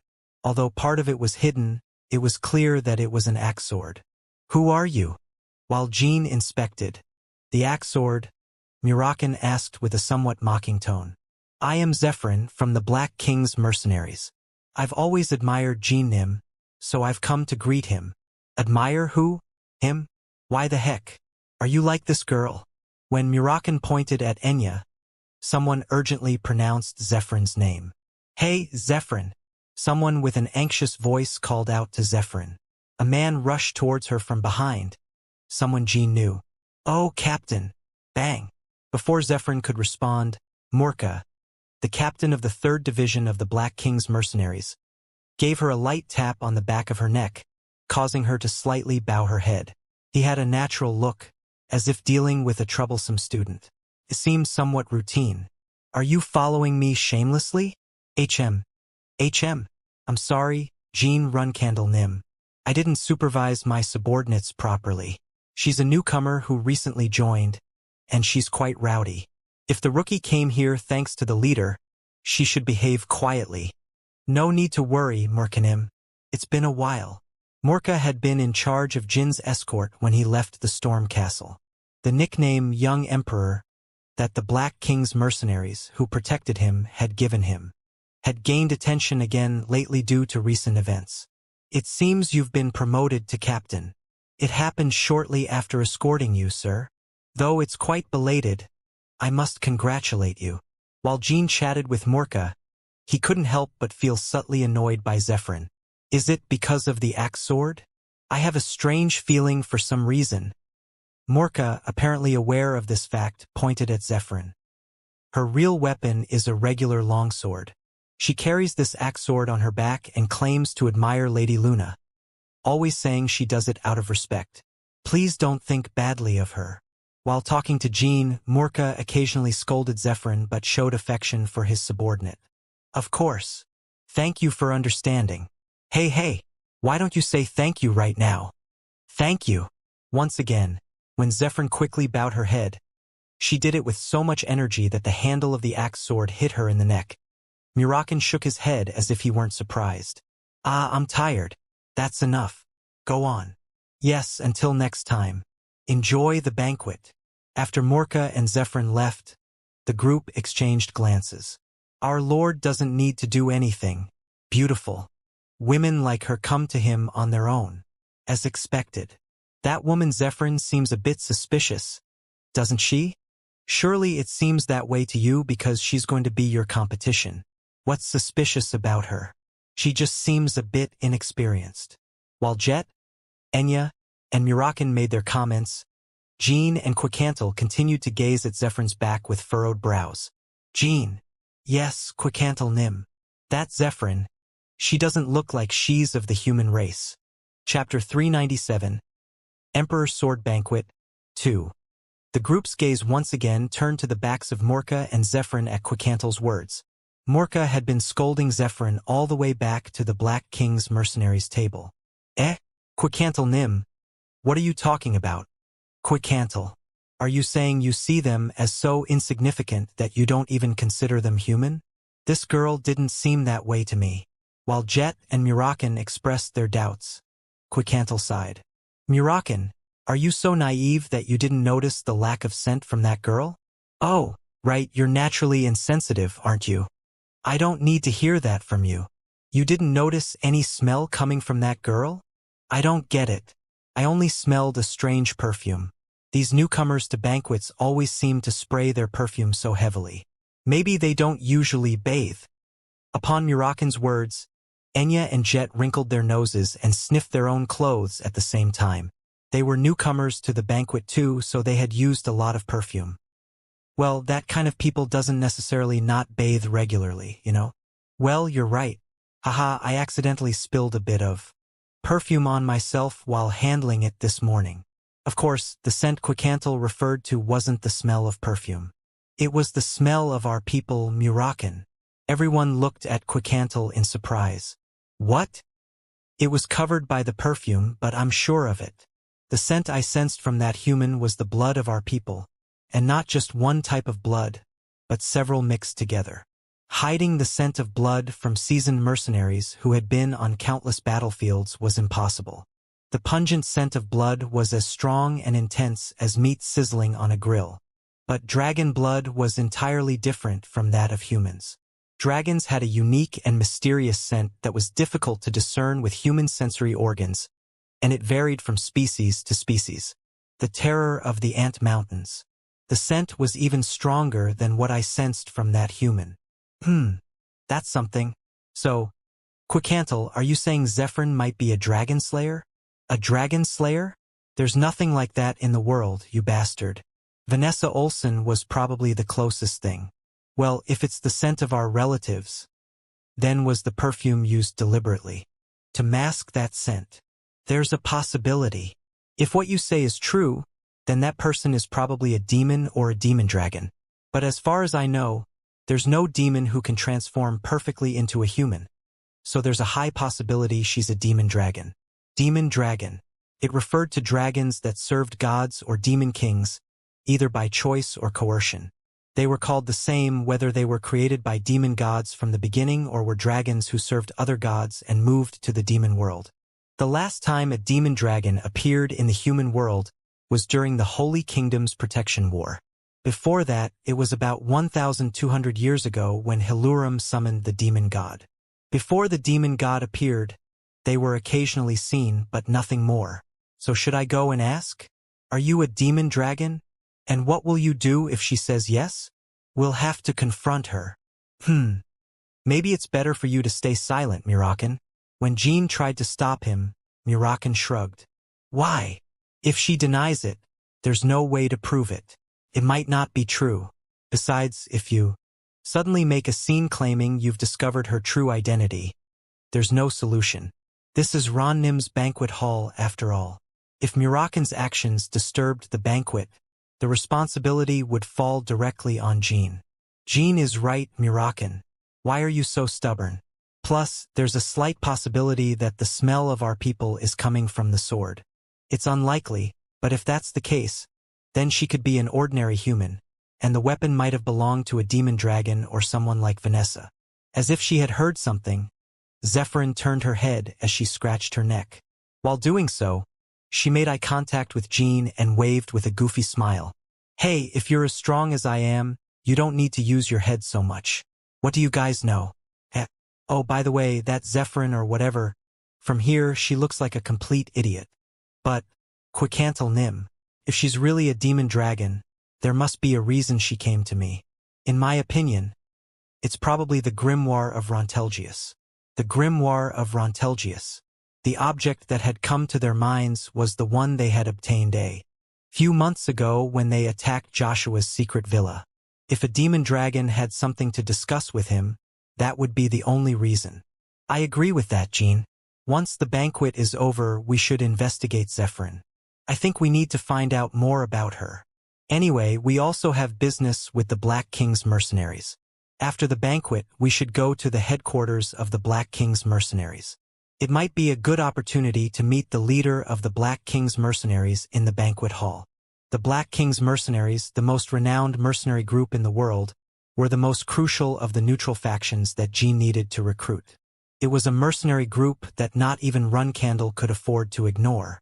Moreover, if Zephyrin's connection to Rontelgius is revealed, we can also investigate Joshua's relationship with them, added Jean. But, Jean Nim, Enya chimed in. How did Zephyrin know that we had the grimoire? Probably because she sensed the unique mana of demons or demon dragons. We've been carrying that sinister thing with us for the past few months, so she probably could feel it in our presence. Quicantle responded on behalf of Jean. Oh, so demon dragons have extraordinary senses, Enya commented. Since they found the grimoire, Tychon had been gathering information about Rontelgius. However, they had made no progress so far, and the appearance of Zephyrin might provide a potential lead. Moreover, it was not likely that the presence of a demon dragon would have a positive impact on the human world. It was important to quickly discover Zephyrin's true identity and purpose. Of course, if she turned out to be an ordinary human, the situation would change. While the group discussed Zephyrin, another figure approached their table. Unlike Zephyrin, this newcomer had an unmistakable air of hostility and malice around him. He didn't even bother to hide his murderous intent, causing other diners to fix their gaze on him. What is this now? It's been a while since I've seen such unfriendly eyes, Murakin said, visibly irritated by the newcomer's attitude. However, his companions did not react. Jean Runcandle. Jean lifted his head to meet the eyes of the newcomer. Immediately, Jean could tell who he was. Lotta Proc. He was Faye Proc's brother, whom Jean had captured as a prisoner not long ago. He was also the young leader of the Ghost Legion. Kid, pass on a message from this fearless little punk to him. Tell him that if he doesn't start showing some respect with those pretty eyes of his, he won't be able to see anything ever again, Murakin said. As you heard, Lot Nim, what business does the Proc demon have with me? Jean replied casually, unfazed by Lotta's attitude. Murakin's comment and Jin's calm attitude did nothing to change Lotta's expression. However, it seemed that he hadn't regained his composure but had arrived already boiling with anger from head to toe. Did you kill her? He was referring to Faye. I spared her. I won't ask you twice. Tell me what you want. The atmosphere was tense. This was because the nature of this place was clearly different from Runcandle's banquet and the one-legged group's event. It wasn't an event where they could freely fight just because they held grudges against each other. However, despite that, everyone was curious. The 12th flag-bearer of Runcandle, who had single-handedly turned the Garden of Swords upside down, and the leader of the Ghost Legion, acclaimed as the reincarnation of Smarion, were quite a spectacle. Furthermore, such a spectacle was rarely seen elsewhere. Will Runkandle's 12th flag-bearer cause another sensation in the world? Lotta Proc is a monster among monsters. If the 12th flag-bearer defeats him, Runkandle's flag-bearers will surely feel threatened once again. Those who watched were full of expectations, but Jean didn't want to fight Lotta. The Ghost Legion, like the Black King's mercenaries, was an important neutral force that needed to be recruited as an ally. The Ghost Legion's headquarters was located in Vermont, and if convinced, they could provide significant aid in curbing the Empire's power. Of course, despite the efforts of major clans like Runkandle, Zipple, and Vermont to recruit them as allies, there was a good reason why neutral forces like the Black King's mercenaries and the Ghost Legion had remained neutral for so long. Naturally, if they made the wrong decision, their very existence as a group would be in danger. That's why important neutral forces sometimes offered their loyalty to Runkandle, sometimes to Zipple, sometimes to Vermont, and sometimes refused to deal with any of them, maintaining their existence. But now all neutral forces had to unite. Beyond ascending the throne of Runkandle, I must overthrow Zipple. It's an absolute necessity. Once Zipple completed the Demon God Orb and started achieving what he desired, at that moment not only Runkandle but also those in the Gray Zone would come to an end. In a manipulated world, even existing as oneself would be impossible. I must let everyone know that only I have the means to prevent that. While Jean briefly lost himself in these thoughts, Lotta was becoming increasingly hostile. In some way, it seems it will be difficult to turn this guy into an ally. Maybe if I had told him that I killed Faye, he wouldn't have hesitated and would have plunged his sword without a second thought. Before him was undoubtedly the infamous leader of the Ghost Legion. However, to Jean, he seemed more like a rebellious brat who needed to be disciplined and guided onto the right path. Someone who needed to be properly educated and appeased. I haven't come up with anything yet. Then think of something right now. And what if I don't want to? I said I wouldn't ask you twice. There will be no negotiation, and you'll be my enemy forever. It sounds like you're treating all of Runkandle as your enemy. I heard you're not the type to blindly follow your family. Well, if you want to interpret it that way, be my guest. By the way, Baradin Zipple is here too. I'm willing to have a conversation with him as well. Despite openly showing his hostility, Lotta was undoubtedly the leader of the Ghost Legion, capable of understanding what would effectively press Jean, even when he was boiling with anger from head to toe. While Jean contemplated his response, Baradin, who was behind Lotta, cleared his throat.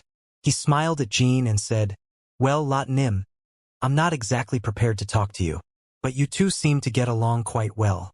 When did the Ghost Legion and Runkandle form an alliance?" Chapter 398. Emperor's Sword Banquet 3. Lotta abruptly turned his head, meeting Baradin's gaze. His eyes, which had been filled with anger, seemed to tremble momentarily, as if surprised by the sudden conversation. It wasn't just Lotta. Others in the banquet hall also appeared taken aback. This was because Baradin had mentioned a topic as delicate as the alliance between Runkandle and the Ghost Legion quite casually. What a funny guy, Jean thought. Baradin's impulsive behavior was unexpected and amusing. Suddenly, he recalled the first day they had met at the Mytel transfer gate when he was heading to the Garden of Swords. "Well, aren't you quite an interesting fellow, Jean Runkandle? I'm Baradin Zipple. I was just provoking you to test you, but I apologize formally. At that time, I thought he was just a weird guy." In reality, Baradin was someone with a fervent sense of justice, willing to risk his life to rectify his family's wrongdoings. Those who used this well-intentioned fool for their own benefit were his greatest enemies. He seemed carefree before, and even now it seemed he was helping me, but I can't be sure if Baradin is in his right mind. Mind manipulation. Jean didn't know much about that sinister magic. During the Black Knight assassination mission, he had limited it to manipulating his mind to the point of turning him into a killing machine, but since then, mental manipulation magic might have advanced, allowing for more subtle control outside of combat. Even if his friend appeared to show signs of goodwill, he couldn't trust him. That fact was unsettling and made Jin's stomach turn. An alliance? What are you talking about? Baradin Zipple. You seemed like good friends, so I assumed you formed an alliance.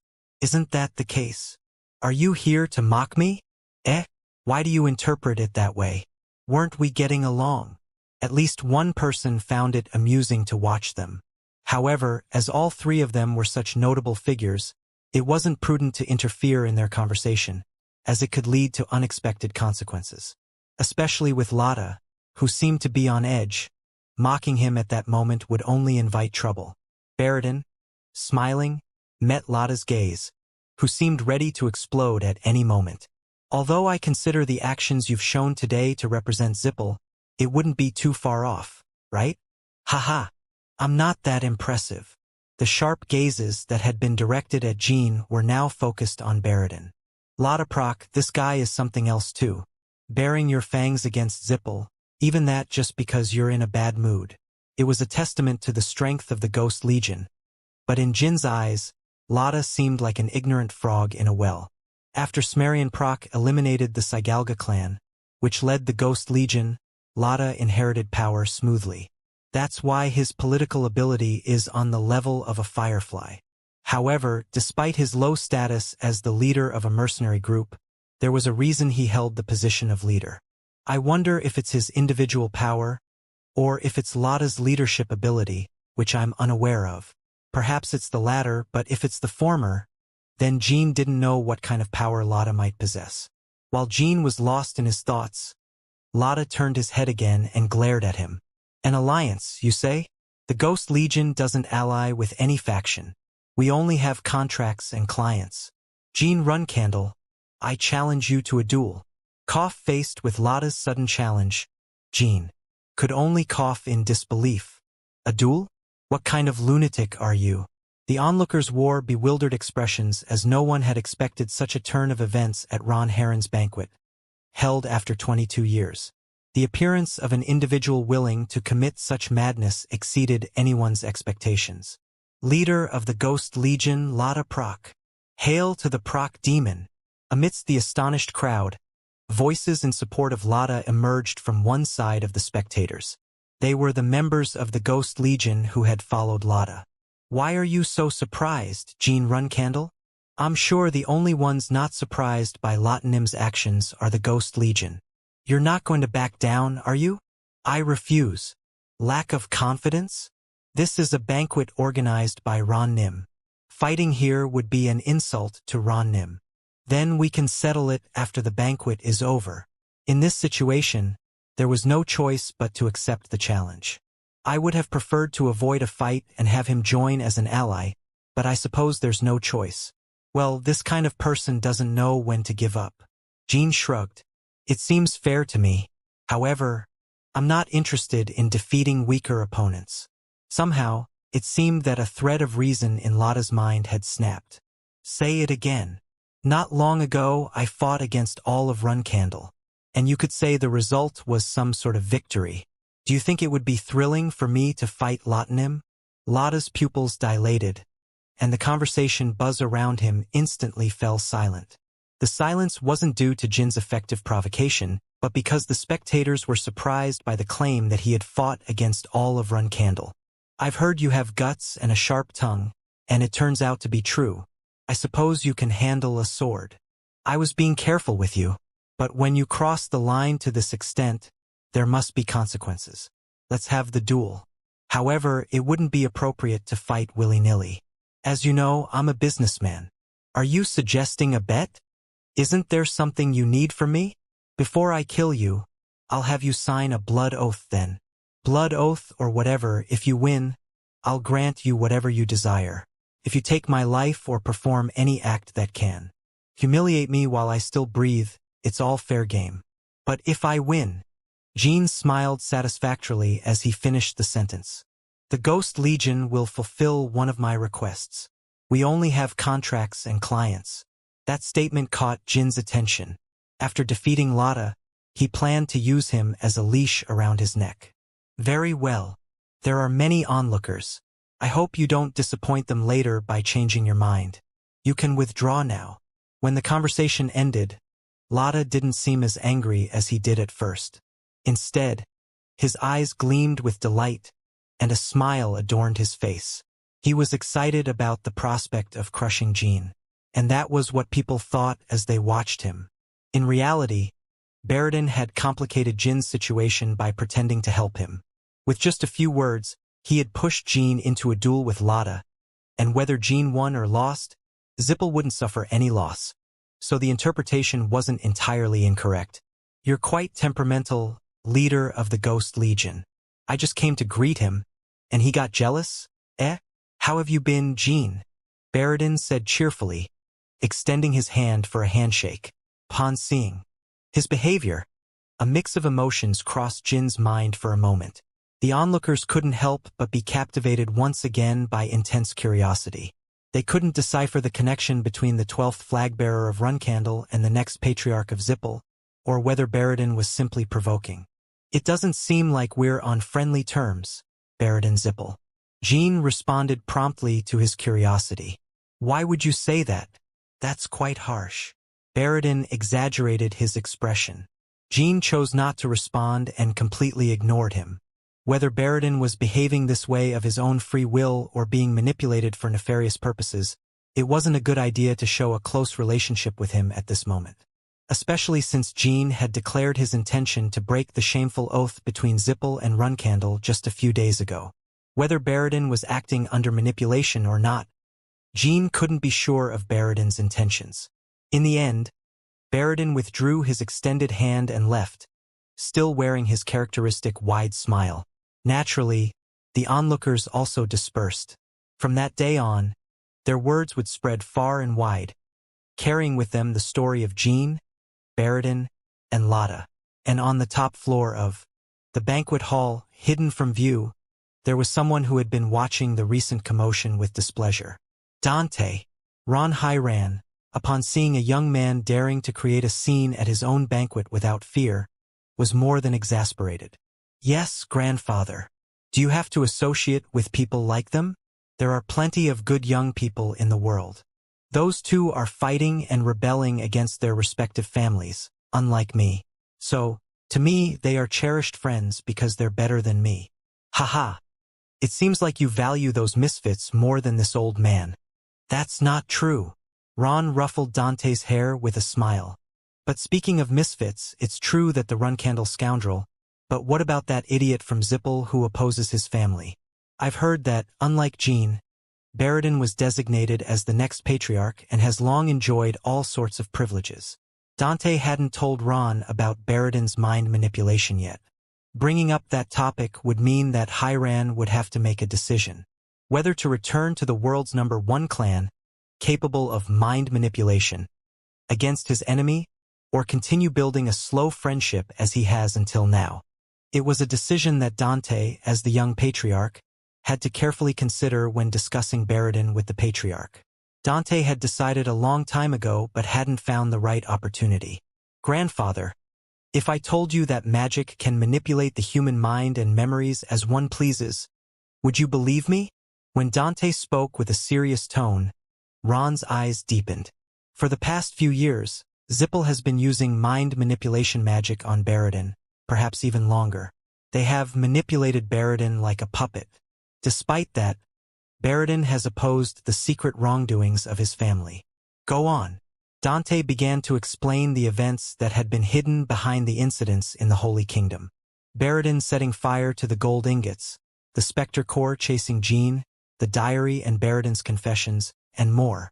I would never have shared my thoughts with you if it were just a decision I made out of pity as a friend. However, as the young patriarch of Hiran, I believe that Zippel, with its manipulation abilities, is an evil force that must be eliminated. So, your argument is that we should now form an alliance with Runcandle and counteract Zippel. Yes, grandfather. Without hesitation, Ron shook his head. Dante, my beloved grandson.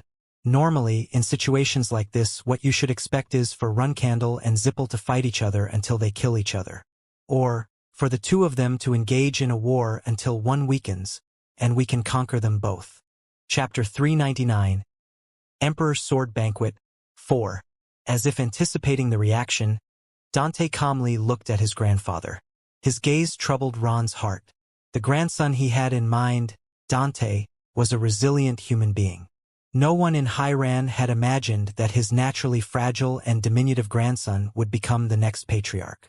Although Ron's overwhelming support played a significant role in Dante becoming the young patriarch, behind that support lay relentless training. Dante's struggles, shouting himself hoarse as he ascended the steep path of the sword, were an inspiration to Ron, unlike anything the world had ever seen. It was an achievement far beyond what people typically called extraordinary mental strength or determination. Even transcendental warriors who reached the 10 stars needed an incredibly powerful and uncommon will to undergo such training. It had been 17 years since it all began when he was only 5 years old. Anyone who could endure or withstand such brutal growth, or even those who could, would inevitably harbor a deep demon within. That's why Ron believed his grandson wouldn't be an entirely kind and just person. The world was not a fairy tale. Sometimes one had to be as ruthless as Runcandle without hesitation, and other times as two-faced as Zipple. Like all other powerful clans, there were times when they had to do all kinds of dirty deeds. Performing such feats without any guilt was the basic principle for becoming a leader of a group. However, contrary to what he believed, Dante, whom he had observed all the time, had not deviated even once from his innate goodness. Yes, Dante, my grandson, you usually are that kind of kid. Suddenly, such a thought crossed Ron's mind. Whether Dante became the patriarch or wallowed in the mud, his desire was to wield power and rule the world. What you've endured all these painful days was to keep yourself. Or maybe you just liked wielding your sword. If he looked at it from a slightly different perspective. Thanks to his extraordinary will, Dante might have retained his singular straight nature all these years. Anyone can be tempted at least once. The temptation to become stronger more easily, the temptation to gain power more easily, the temptation to eliminate competitors more easily. His grandson had never shown any interest in such temptations. He had simply silently wielded his sword. That's a value that only you possess, my grandson. Grandfather. When Dante voiced his confusion at Ron's disjointed words, he weakly smiled. Dante, we can't form an alliance with Runcandle. No one in our family desires that, Ron said solemnly. Dante nodded heavily in response, saying, I understand. However, when Zipple uses mind manipulation magic in the future, we'll need a means to counteract it.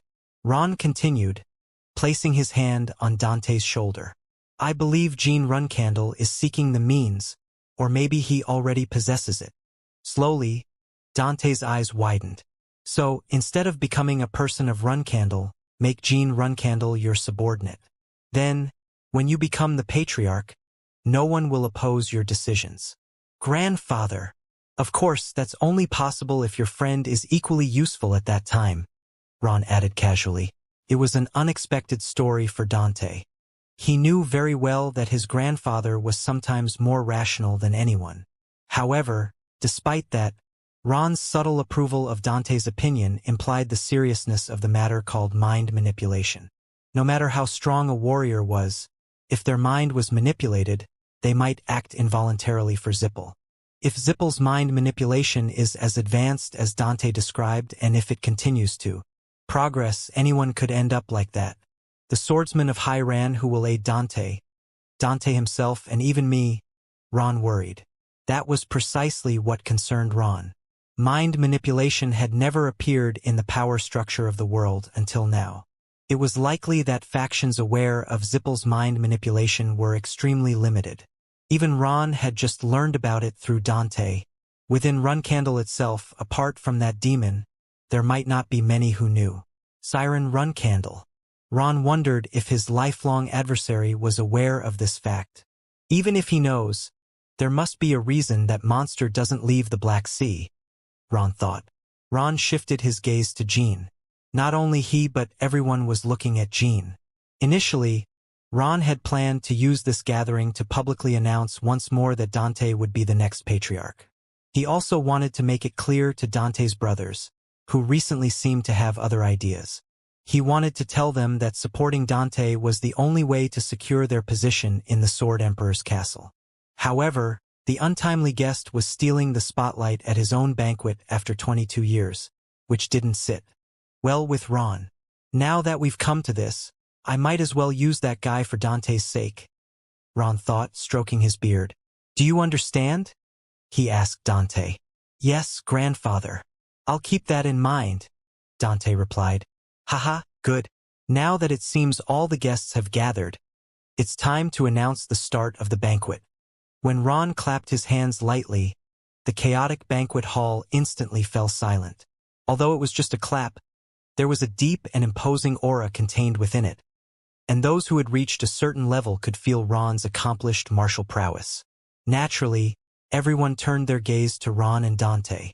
Ladies and gentlemen, thank you for coming to the Sword Emperor's castle. I, Ron Hyran, Patriarch of Hyran, welcome you. Ron waved to the guests who applauded for a while, thanking them. Normally, the next step would have been an expression of gratitude to the royalty who had organized this gathering. However, as if indicating that he didn't care about the royalty, Ron continued with his next words. I've organized this banquet today to celebrate my grandson here, Dante Hyran. As you all know, I'm famous for having high expectations for my grandson. I believe this young man will soon inherit my sword. I've spent many sleepless nights thinking about it. The members of the imperial royalty showed no signs of displeasure at being blatantly ignored. On the contrary, they responded with light laughter to Ron's words. This revealed how much power Ron wielded in the Vermont Empire. Even if there were an emperor present instead of the royalty, Ron Hyran would not have thanked him separately, thought Jean, looking at the imperial family's table. The imperial mystics.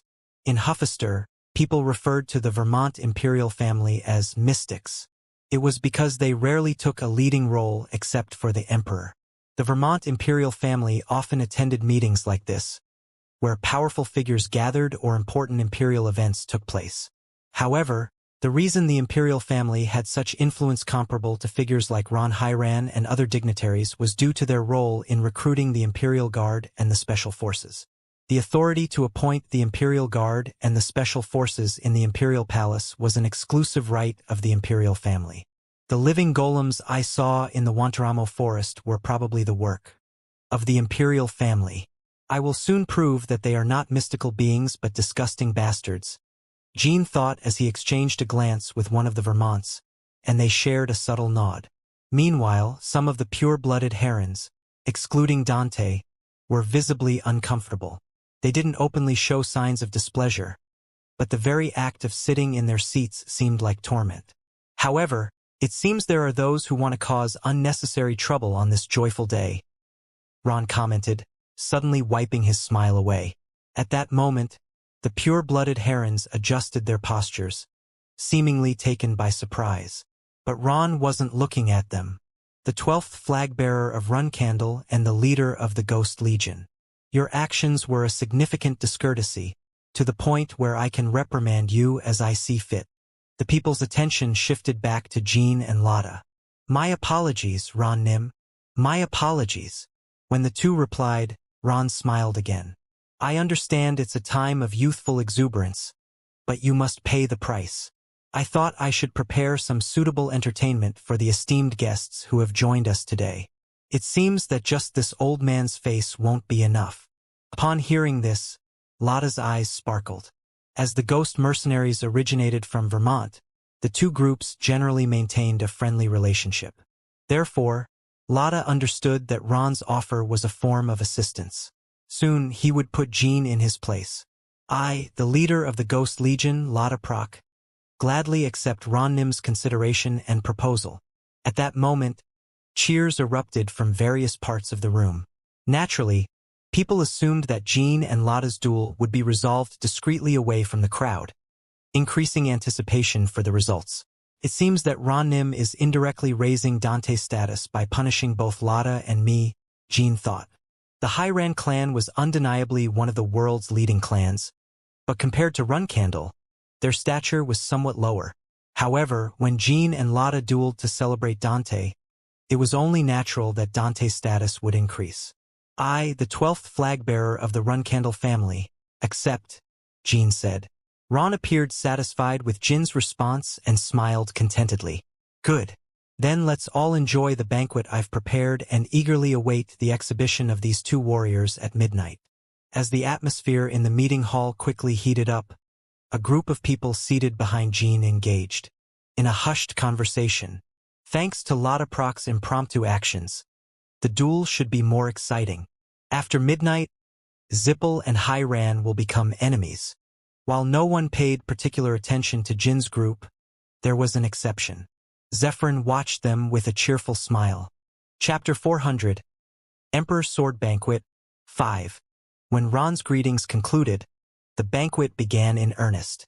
The Imperial Orchestra, personally sent by the Emperor, took its place and started playing music, filling the hall with delightful melodies. Fireworks burst in all directions, and colorful and bright flower petals rained down. Various performances prepared by the Vermont Magic Theater Company also caught everyone's attention. Inside, magic had shaped fire, ice, and lightning, decorating the venue like giant sheets of colored paper. Among Vermont's acts, the Hyran banquet was the most popular. While Runcandle gatherings were practically battlefields for settling grievances and Zippel banquets were stiff and dull, the Hyran banquet lived up to its name. It was lively and a beautiful social gathering. The nobles waiting in the reception hall gradually made their way into the banquet hall.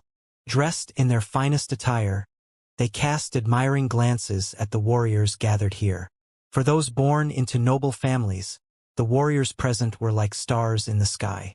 The most radiant figure among them was Dante Hyran, the banquet's protagonist.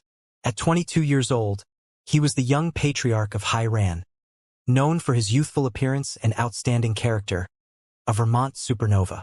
Regardless of gender, many aspired to form an alliance with Dante, and every time he shook hands, cheers erupted among the nobles. Among the nobility, there was a rumor that this banquet had been organized by Ron Hyran to find a partner for his grandson. However, in reality, Dante, along with the nearby Baradin, only showed interest in Jean. Lotta also stared fiercely at Jean with murderous intent. "Hey kid, crush that guy at midnight. Make sure to show him what happens when you mess with the wrong person," Murakan said, and Gilly lowered her head, worried for Jean. Although he tends to be underestimated due to his youth, the leader of the Ghost Legion is considered one of the strongest in the mercenary world. He's even known as one of the three great mercenaries, alongside Amila, the great mercenary of the Gaifa Islands, and the leader of the Black King's mercenaries. "Are you okay, young master?" Hearing Gilly's words, Jin's companions all nodded in unison. Didn't he just recently destroy the Garden of Swords and turn the third flag-bearer of Runcandle into minced meat? Who is this guy to speak that way? Although the leader of the Ghost Legion is known as one of the three great mercenaries, he's undoubtedly not on the same level as Amila or the leader of the Black King's mercenaries. In my opinion, Jean Nim has a good chance of winning. Moreover, this duel is held in the presence of Ron Nim, so even if the Lord loses, he won't lose his life. In fact, his reputation will only grow even if he loses. Of course, in my opinion, our Lord is likely to win, but we shall see. Kashmir and Elisa also expressed similar views. As Elisa mentioned, at the moment, the leader of the Ghost Legion, Lotta, had a greater reputation than Jean. Jin's recent victory over the third flag-bearer had garnered attention, but it had not yet become widely known. After all, less than a month had passed since the incident. The gazes of Dante, Baradin, and the other warriors fixed on Jean, sparking the interest of the nobles. "Is that person Jean Runcandle? His face matches the... He doesn't even need cosmetics. You should try those cosmetics too. You'll never want to use anything else. Wow, look over there. Isn't that Cirrus Indorma from the Hidden Palace? It looks like she's heading toward Jean." Next, Cirrus approached Jean. When the two faced each other, with their glamorous golden and shining silver hair, the nobles eagerly anticipated what would happen next. "Jean, Cirrus Nim, it's been a while. You came to the banquet too. You look good. I'm glad. Did you worry about me?" Cirrus nodded when Jean asked in surprise. Jean felt somewhat perplexed. It was strange for Cirrus to treat him as someone close. "The blood drop you used was one that our Hidden Palace had been keeping. Jean and his companions had no idea about this fact. They only knew that Butler Hines had brought it. I didn't know. I should express my gratitude. Did Talaris Nim give it to me? Not exactly. Sire Nim gave it to my mother a long time ago. Since my mother never told me, I've always known it belonged to the Hidden Palace. Ah, and from what I've heard from my mother, Sire Nim hasn't paid it back yet. If there's anything you wish for, please tell me. I will take responsibility on behalf of my father. In that case, dance with me. What? It seems it's time to inform Zippel that the Hidden Palace has a friendly relationship with you, especially because the next Patriarch of Zippel is watching. There couldn't be a better opportunity to send a message, Cirrus said, extending her hand. It was a moment that left not only the nobles but also the warriors open-mouthed. As far as the warriors knew, Cirrus Indorma wasn't one to show interest in others in a public event like this. Very well. It's an honor to dance with you, Cirrus Nim. When Jean took her hand and stood up, some of the warriors seemed to accept it with a nod, as if they had expected it. That's what those who had attended Runcandle's banquet 4 years ago had thought and had misinterpreted the relationship between Jean and Cirrus. There was an unusual atmosphere between the two even at Runcandle's one-trunk bridge party. At that time, the 4th flag-bearer of Runcandle was amazed at their bold intimacy. Perhaps Runcandle wants to send the 12th flag-bearer as a son-in-law to the Hidden Palace.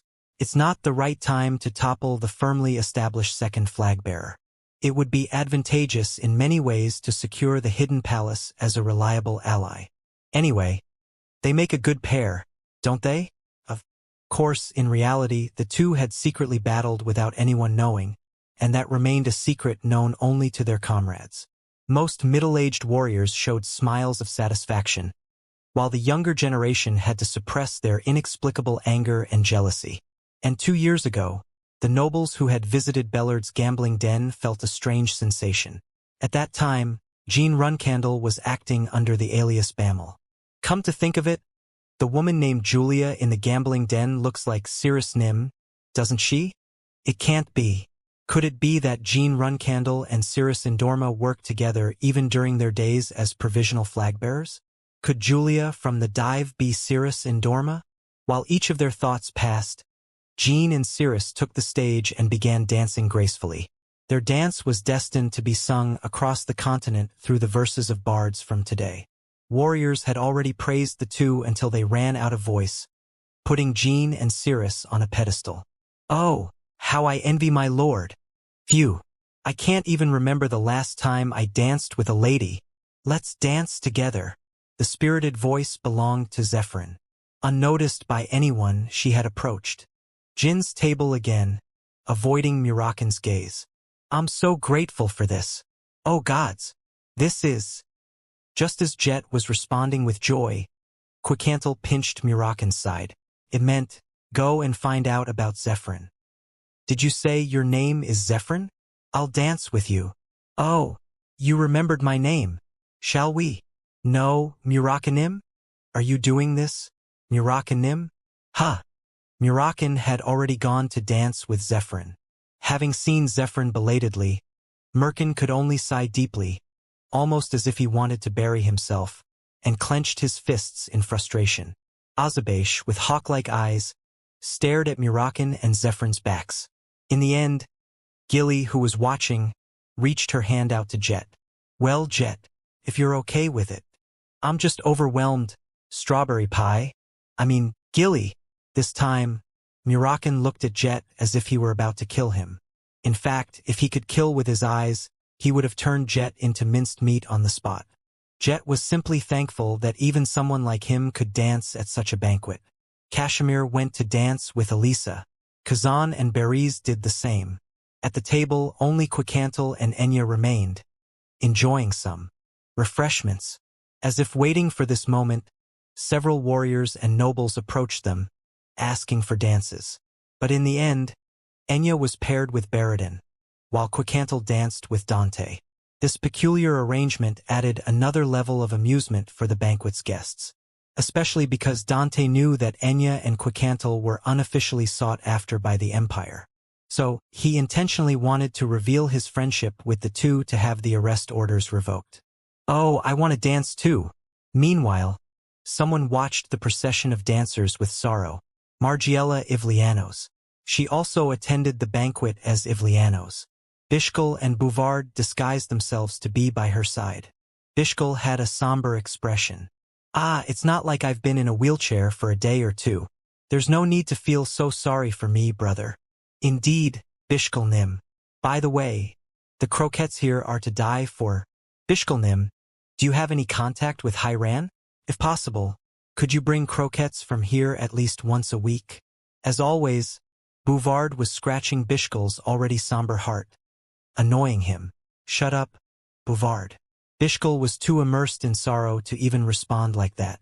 Brother, Margiela, pains me to think that I have to use you in situations like this.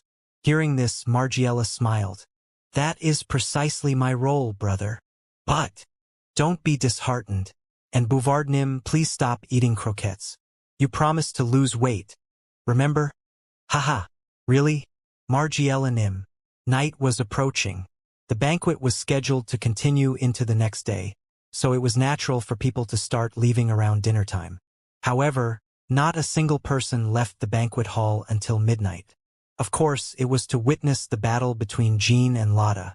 No one had requested it, but when midnight arrived, all the guests took their seats and waited for the duel to begin. Thank you all for waiting. The knights will now guide you all. So let's proceed to the training ground.